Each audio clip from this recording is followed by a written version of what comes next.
আমি একটু আপনাদের থেকে দোয়া নেবেন। আর আমি আগামী দিনে আপনাদের সবাই দাওয়াত কতক্ষণ হুজুর আসবেন ইনশাআল্লাহ, আশা করি মোস্তাফা নবী হিসাবে আসবেন, আব্দুর রহমান সাহেব আসবেন, ইসমাইল সিরাজ হিসাবে আসবেন, শেখ দিনে মামুন হক সাহেব আসবেন। আবার আগামী দিনে আপনাদের সাহেব আছেন, আসলে পরে অ্যাপয়েন্ট করবেন। তারপরে লাস্টের দিন মামুন হক সাহেব আছেন, আব্দুল বাসাদ খান আছেন। আগামী বছর আব্দুল বাসাদ খান সিরাজগঞ্জি আলহামদুলিল্লাহ মাশাআল্লাহ সব দিক দিয়ে আলহামদুলিল্লাহ ভালো, বয়ানও খুব সুন্দর। আইসেন শুনবেন, দাওয়াত রইল। আর এখন আপনাদের কাছে দোয়া চাইবেন আমার ভাই জয়ের মহিলা।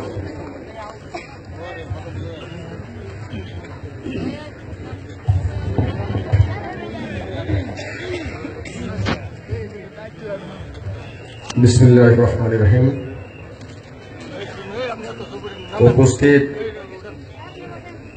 এই দেশের প্রখ্যাত আলেমে দ্বীন, মুফাসসির কুরআন হযরতুল আল্লাম আমাদের এলাকায় এসেছেন, আমাদের মেহমান হযরত মাওলানা হাফিজুর রহমান সিদ্দিকী সাহেব। মঞ্চে উপবিষ্ট আছেন আমাদের অত্র এলাকার আলেমদের মুরব্বী, আমাদের শিক্ষক।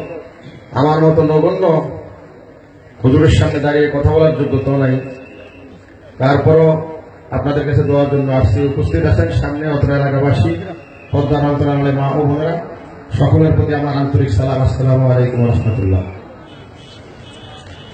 আসলে দেওয়ার জন্য আসা, মাইকে কথা বলা এটা বেয়াদবি ছাড়া কিছু না। কারণ যেখানে টিউবলাইট জ্বালানো, নিচে মোমবাতি দিয়া, মোমবাতিটাই শুধু নষ্ট করা, কোনো কাজে আসবে মোমবাতি? টিউবলাইটের সামনে যারা বসে আছেন আমার মতো নগণ্য এখানে কথা বলার উপযুক্ত না। তারপরও আমি চাই আমার কথা শুনে এলাকায় একটা প্রচলিত আলোচনা আসছে আমার কানে, যে আমি যেটা দান করি আমি বলি কেন। আমি এই কথাটা বলার জন্যই আপনাদের কাছে দোয়া চাচ্ছি এবং বলি। বলার উদ্দেশ্য হলো, আমি 50,000 টাকা দিলাম, আমারটা দেখে যদি কেউ 60,000 টাকা দিলে কেমন গুণা হবে? আমি চাই আমি 50,000 টাকা দিচ্ছি, আরেকজন যুবক ভাই আমার মতো দাঁড়ায় বলো জোর মূল্য 50,000 দিচ্ছি, আমি 60,000 দিব, এটা মাদ্রাসার উপকার হবে না ক্ষতি হবে? সেজন্য আমি বলে দিই।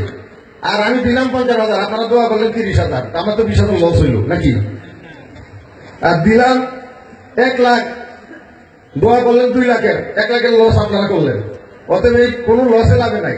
নগদে বিশ্বাসী আল্লাহ যেহেতু স্টেজে আসার সুযোগ দিয়েছেন, হুজুর আমার জন্য দোয়া করবেন, হাসরের মাঠেও যেন ওনাদের সাথে একসাথে বেহেশতের যাইতে পারি, এই দোয়া আপনারা সবাই করবেন। আর আজকে হঠাৎ করে আমার আসা, আমি উজানি স্টেজে হুজুর আমার বলছে, বগুড়ার স্টেজে বলছে, আপনাদের দোয়ায় সবচেয়ে বড় পাওয়া হলো আজকে যে আমি এখানে আসছি। হুজুর আমার শিক্ষক, আমার কেরাত শিখার জন্য সালেদু আমি আসতাম, কেরাতখানায় আসতাম, যারা আশেপাশের গ্রামের আছে, বেলবুজ 11 গ্রাম অনেকে। আমি এই হুজুরের মাদ্রাসায় এসে এত বিশাল আয়োজন আমি জানতাম না। তারপর আজকে হঠাৎ করে আসছি। আমি যেখানে যাই, আমি যেটা দেই, আমি ক্যাশ নিয়ে যাই। আমি ওই কথা বিশ্বাস করি না যে আমি আসবো, দিব, আপনারা এসেন। আমি আজকে মাদ্রাসার জন্য 1 লক্ষ টাকা নিয়ে আসছি। আপনারা আমার জন্য দোয়া করবেন, আল্লাহ যেন আমার দান কবুল করে। আসসালামু আলাইকুম ওয়া রাহমাতুল্লাহ। ওই আমার সাথে ঢাকা থেকে মেহমান আসছে একজন, আমার বন্ধু, উনি বলে 20,000 টাকা দিবে। হুজুর আপনার হাতে টাকাটা নিয়ে একটু দোয়া করে দেন। মাওলানা হেদায়েতুল্লাহ সাহেবের দায়িত্বে যে সমস্ত ছাত্র আছে, তোমরা স্টেজের পূর্ব পাশে চলে যাও। রাস্তাঘাটে যে সমস্ত স্বেচ্ছাসেবক ভাইরা আছেন, মেহরবানি করে রাস্তাটা ক্লিয়ার রাখবেন। উত্তর পশ্চিম কর্নারে এখনো কিছু জায়গা রয়েছে, মেহমানরা আপনারা ওখানে বসতে পারেন। শান্তিপ্রিয় মুসলিম তাওহীদি জনতা, হুরুয়া ইব্রাহিমিয়া তাজিদুল কোরআন মাদ্রাসার 3 দিন ব্যাপী বার্ষিক মাহফিলের আজকের প্রথম দিনের শেষ অধিবেশনে অত্যন্ত গুরুত্বপূর্ণ তথ্য নির্ভর হেদায়েতপূর্ণ বয়ান পেশ করবেন আমাদের সকলের পরিচিত ব্যক্তিত্ব, আন্তর্জাতিক খ্যাতি সম্পন্ন মুফাসসিরে কুরআন, আন্তর্জাতিক খ্যাতি সম্পন্ন বক্তা, সুজলা সুফলা শস্য শ্যামলা সোনার বাংলার প্রত্যন্ত অঞ্চলে হৃদয় গলানো, হৃদয় জোরানো বয়ানের একতন্দ্র প্রহরী, লক্ষ লক্ষ যুবকের উশৃঙ্খল জীবন পরিবর্তনের একতন্দ্র প্রহরী, এক সুনিপুণ কারিগর, বিশিষ্ট আলেম দ্বীন, বাতিলের আতঙ্ক, হকের দিশারি, অন্যায়ের বিরুদ্ধে প্রচন্ড বিদ্রোহী, অন্যায়ের বিরুদ্ধে প্রচন্ড প্রতিবাদী মুখ হযরতুল আল্লাম হযরত মাওলানা হাফিজুর রহমান সিদ্দিক কুয়াকাটা। বয়ান পেশ করছেন হযরতুল আল্লাম হযরত মাওলানা হাফিজুর রহমান সিদ্দিক কুয়াকাটা।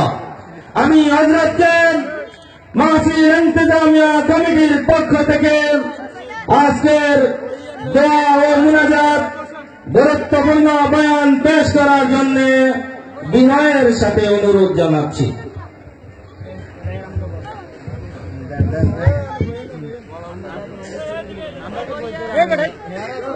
السلام عليكم ورحمة الله وبركاته.